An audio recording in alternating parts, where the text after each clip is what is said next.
Ja fa un grapat d'anys que la meva senyora va tenir primers símptomes, el 2007 concretament, i des de llavors cap aquí la meva experiència és de l'ajuda que jo podia fer era limitada, això va anar incrementant l'enfermedat d'ella, jo també vaig haver d'anar aprenent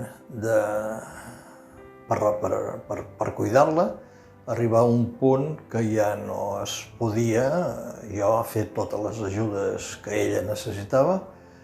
L'ajuda com a cuidador l'he tingut plenament des del principi, gràcies a l'associació de voluntaris, que és l'AVA, i l'hospital. I això, d'alguna forma, m'ha mantingut amb força per continuar ajudant-la i cuidant-la.